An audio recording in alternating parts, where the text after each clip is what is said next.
નમસ્કાર, spark today ન્યૂઝમાં આપનું હાર્દિક સ્વાગત છે। કાગડોળે રાહ જોવાઈ રહી છે। અલગ અલગ જિલ્લા, અલગ અલગ તાલુકા, અલગ અલગ નગરપાલિકાઓ અને અલગ અલગ મહાનગરપાલિકાઓમાં કાગડોળે રાહ જોઈ બેઠેલા ઉમેદવારો હાલ અત્યારે ખુશખબરીના સમાચાર સાંભળી રહ્યા છે। એટલે કે મહાનગરપાલિકા, નગરપાલિકા, તાલુકા પંચાયત અને જિલ્લા પંચાયતોમાં જે ભારતીય જનતા પાર્ટીના જે ઉમેદવારોની લિસ્ટ ડિક્લેર થવાની જે રાહ જોવાતી હતી તેની એક પછી એક એ ધીરજનો અંત આવી રહ્યો છે। પાર્લામેન્ટરી બોર્ડની જે આ બેઠક છે અને આ બેઠક બાદ વડોદરા જિલ્લા પંચાયત અને તાલુકા પંચાયતોના ઉમેદવારોનું લિસ્ટ ડિક્લેર કરવામાં આવ્યું છે। ફરી એકવાર આપણે જણાવી દઈએ, વડોદરા જિલ્લા પંચાયત અને તાલુકા પંચાયતોના નામો ડિક્લેર થઈ રહ્યા છે। વડોદરા મહાનગરપાલિકાનું લિસ્ટ તે પણ હવે ટૂંક જ સમયમાં ગણતરીના કલાકોમાં ડિક્લેર થાય તો નવાઈ પામશો ને। અમારી પાસે જિલ્લા પંચાયત અને તાલુકા પંચાયતનું જે લિસ્ટ છે સામે આવ્યું છે। એક પછી એક જિલ્લા પંચાયતની સીટ અને ત્યાં જે પણ ઉમેદવારો નિમાયા છે તેઓની વાત કરીએ।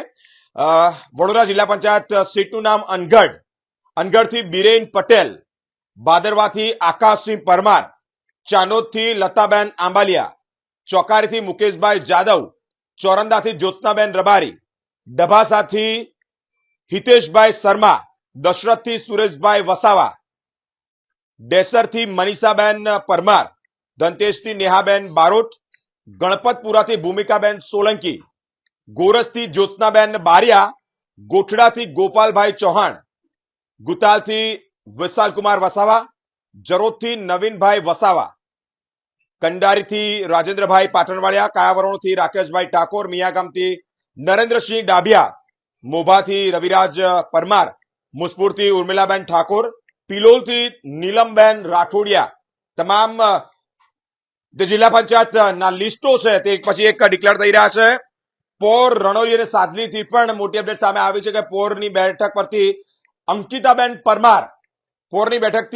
પરમારને ડિક્લેર કરવામાં આવે છે। રણોલીથી કૈરવીબા વાઘેલા, સાદલીથી વિભાબેન પટેલ, શાહજીપુરાથી કમલેશભાઈ પટેલ, શેરકીથી હર્ષાબેન પરમાર, શિહોરાથી મહેન્દ્રસિંહ સોલંકી, સિમડિયાથી હર્ષિલભાઈ પટેલ, શિનોરથી રોહિત કુમાર પટેલ તેમજ સુખડાથી હેમાબેન રાઠોડ ને ભારતીય જનતા પાર્ટીએ મેદાને ઉતાર્યા છે। થુવાવીની વાત કરીએ તો ભાવેશભાઈ પટેલ થુવાવીથી ઉમેદવારી નોંધાવી હતી, તેઓને ચાન્સ મળ્યો છે। વડુથી પુષ્પાબેન પડિયા, વલણથી હેતલબેન વસાવા તેમજ વાંકાનેરથી અરુણાબેન પરમાર અને વ્યારાથી જશોદાબેન રાઠોડિયાને ભારતીય જનતા પાર્ટીએ તક આપી છે અને મેદાને ઉતાર્યા છે।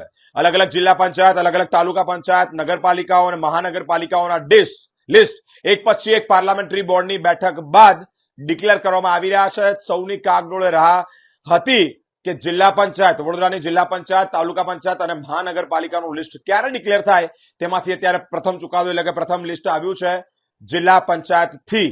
ઘણા બધા નામી અનામી ચહેરાઓને ભારતીય જનતા પાર્ટીએ મેદાને ઉતાર્યા છે। સિનિયર અમારા સંવાદદાતા તેઓ પણ જોડાઈ રહ્યા છે, તેઓ સાથે વિશેષ વાતચીત કરવી છે અને જાણવું છે મહાનગરપાલિકાનું લિસ્ટ ક્યારે।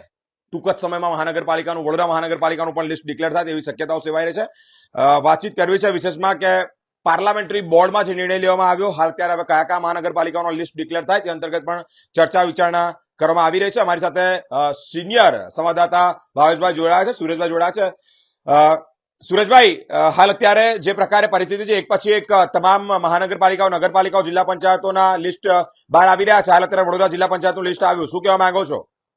બિલકુલ, જો બીરેન, જો સૌથી મહત્વની વાત કરવામાં આવે છે, જે પ્રકારે રાજ્યની સ્થાનિક સ્વરાજની ચૂંટણી જાહેર થઈ ગઈ છે, એક બાદ એક ભાજપની પાર્લામેન્ટરી બોર્ડ બેઠક બાદ અને ચૂંટણી પ્રદેશની જે બેઠક હતી ત્યારબાદ હવે ધીમે ધીમે નામ બહાર આવી રહ્યા છે।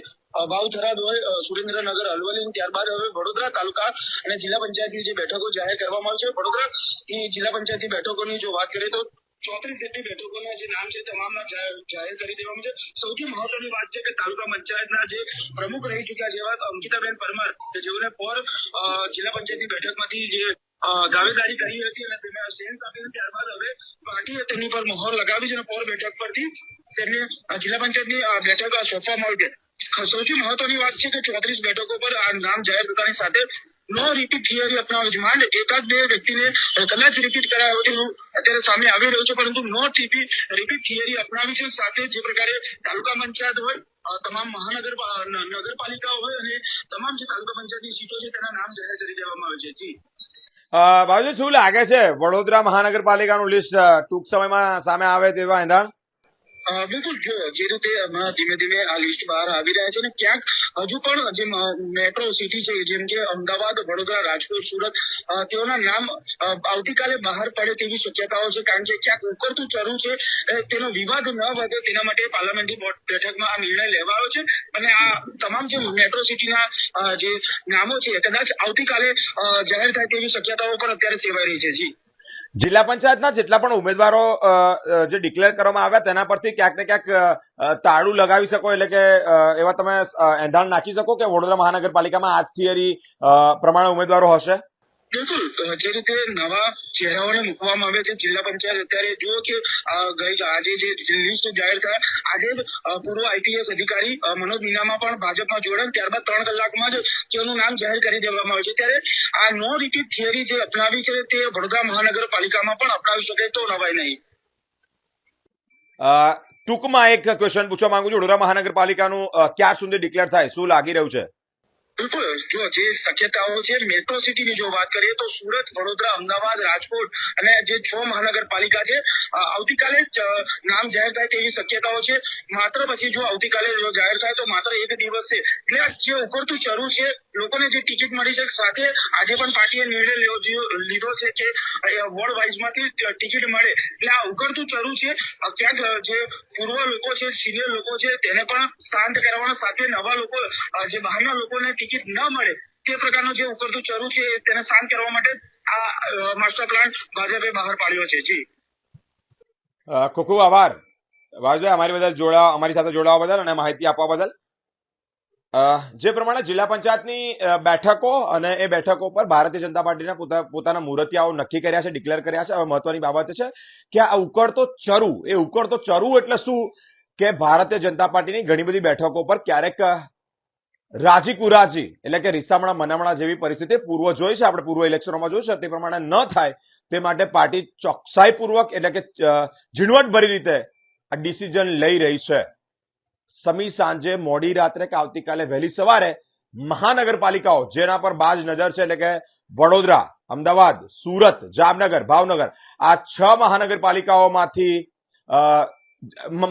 6 મહાનગરપાલિકાઓના લિસ્ટ મોડી રાત્રે કે વહેલી સવારે ડિક્લેર થાય તો નવાઈ પામશો નહીં, કારણ કે હવે 3 દિવસની પાર્લામેન્ટરી બોર્ડ પૂર્ણ થવા આવી છે. આજે બીજો દિવસ અને આ બીજા દિવસની વચ્ચે તાલુકા પંચાયત, જિલ્લા પંચાયતો અને ઘણા બધા અરવલ્લી સમજો કે સુરેન્દ્રનગર સમજો કે પછી અલગ અલગ જગ્યાના જે લિસ્ટો છે તે ડિક્લેર થયા છે ઉમેદવારોના, પરંતુ હવે બાજ નજર એ છે કે વડોદરા મહાનગરપાલિકાનું લિસ્ટ ક્યારે ડિક્લેર થશે. જિલ્લા પંચાયતોના જેટલા પણ ઉમેદવારો છે તેઓને ડિક્લેર કરવામાં આવ્યા છે. મહાનગરપાલિકાની અપડેટ અમે પણ હાલ અત્યારે પાર્લામેન્ટરી બોર્ડ પર નજર રાખીને બેઠા છે કે ત્યાંથી કયા પ્રકારના ડિસિઝનો, કયા પ્રકારની યાદી સામે આવે છે. જિલ્લા પંચાયતથી એક મોટી અપડેટ, જિલ્લા પંચાયતના ઉમેદવારોની લિસ્ટ અને એક મોટી અપડેટ સામે આવી, તે અંતર્ગત આપને વાતચીત કરીને આપને જણાવ્યું છે. અલગ અલગ મહાનગરપાલિકાઓના લિસ્ટ ટૂંક જ સમયમાં ગણતરીના કલાકોમાં ડિક્લેર થવાના એંધાણ છે.